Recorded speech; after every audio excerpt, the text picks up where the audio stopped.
साथियों नमस्कार, मैं हरिश्चंद्र बर्णवाल एचबी शॉर्ट्स में आप सभी का स्वागत करता हूं। दोस्तों, पश्चिम बंगाल के मुख्यमंत्री शुभेंदु अधिकारी ने पश्चिम बंगाल का 20 साल पुराना कर्ज उतार दिया है। भाई, जिस पश्चिम बंगाल को दोस्तों कला संस्कृति के लिए सबसे अद्भुत जगह मानी जाती है, उस जगह में एक महिला के साथ बड़ा अत्याचार हुआ। दोस्तों, उस अत्याचार को खत्म करने का बीड़ा शुभेंदु अधिकारी की सरकार ने उठाया है। यह कहानी क्या है दोस्तों, जरूर सुनना चाहिए।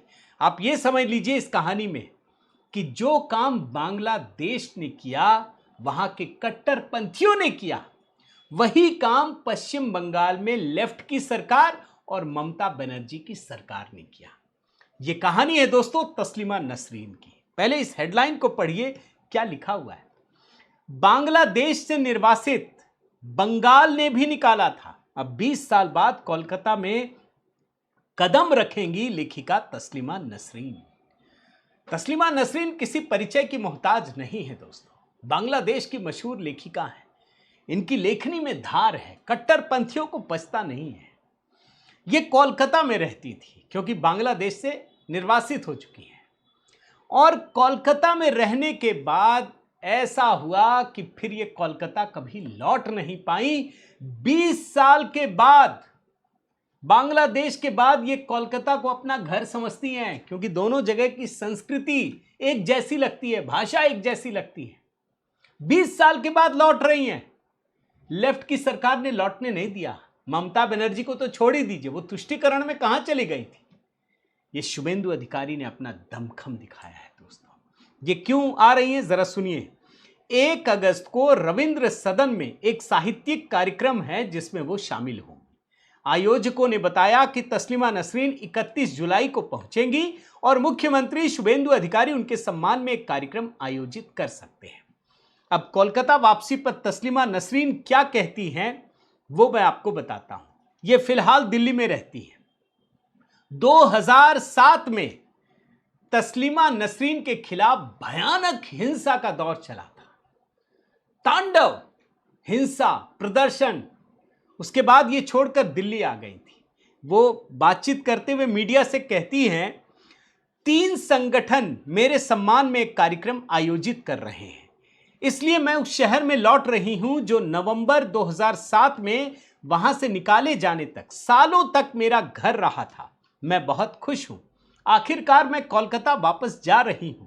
मैं वहां कुछ दिन रहूंगी, लेकिन मैं स्थायी रूप से वापस आने के लिए भी तैयार हूं।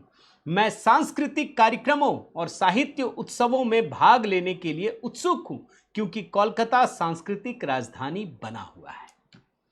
जरा मैं आपको दोस्तों तस्लीमा नसरीन के बारे में बताता हूं। 1994 की बात है। यह बांग्लादेश की मशहूर लेखिका है। अब वहां के लोग नहीं पसंद करते। इनका उपन्यास है लज्जा। इसमें उन्होंने जो धार्मिक कट्टरता है ना, उसकी चर्चा की थी। अब बांग्लादेश के जो लोग हैं, जो कट्टरपंथी हैं, उसको कैसे पसंद आ जाए? क्या हम ही लोगों को बोल रहे हैं?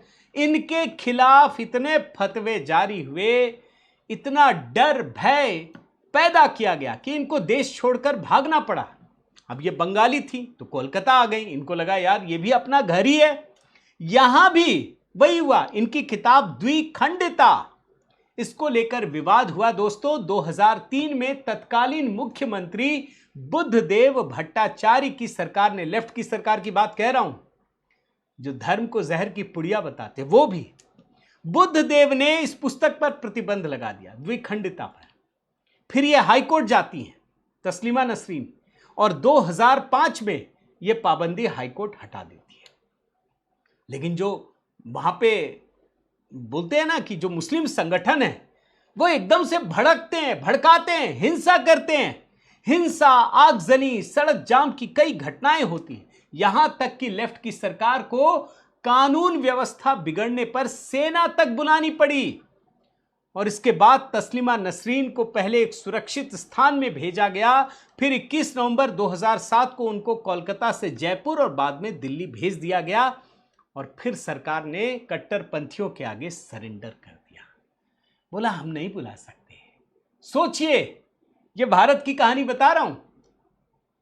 कट्टरपंथियों के आगे बुद्धदेव भट्टाचार्य की सरकार झुक गई। और इसके बाद किसकी सरकार आई? ममता बनर्जी की। आपको लगता है कि तस्लीमा ने आने की कोशिश नहीं की? कई बार कोशिश की।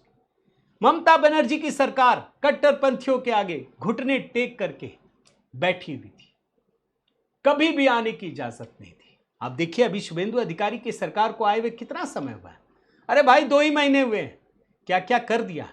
और मैं दावे के साथ कहता हूं दोस्तों, एक भी आदमी, एक भी संगठन तस्लीमा नसरीन के खिलाफ अगर खड़ा भी हो गया ना, तो वो क्या हाल करेंगे ये आप सोच भी नहीं सकते। और मैं तो उससे भी आगे बढ़कर बात बताता हूं कि तस्लीमा नसरीन के लिए कोई खड़ा भी नहीं होगा विरोध करने की। आप देख लीजिए, हिंसा, तांडव, आगजनी, ये तो बात की बात है, एक भी आदमी नहीं खड़ा होगा। और अगर हो गया तो सरकार क्या करेगी ये भी वो जानते हैं। भैया अब तो गुंडा कानून भी लागू हो गया है। अब तो 1 साल तक अगर घुस गए और सारी संपत्ति जब्त हो गई तो 7 पुश्ते भी कुछ नहीं कर पाएंगे। अब तस्लीमा नसरीन बेहद खुश हैं, लेकिन वो याद करती है पुराने बयान को, पुराने दिनों को। वो कहती हैं कि जब मुझे कोलकाता छोड़ने के लिए कहा गया तो मैं हैरान रह गई। वह शहर मेरे साथ इतना बेरहम कैसे हो सकता था? वह सदमा आज भी मेरे जहन में ताजा है। मुख्यमंत्री बुद्धदेव भट्टाचार्य ने 2003 में द्विखंडता पर रोक लगा दी थी, लेकिन कोलकाता हाईकोर्ट ने सितंबर 2005 में यह रोक हटा दी थी। याद करती है। मैं तो यही कहूंगा दोस्तों, पश्चिम बंगाल की यह संस्कृति कतई नहीं है, कभी नहीं रही। आज शुभेंदु अधिकारी 20 साल बाद बंगाल का ये कर्ज चुका रहे हैं। आपकी क्या राय है दोस्तों? जरूर कमेंट करके अपनी राय दीजिएगा। लाइक कीजिए, शेयर कीजिए। अगर आपने इस चैनल को सब्सक्राइब नहीं किया दोस्तों, जरूर कीजिए। बहुत बहुत धन्यवाद। जय सिया राम।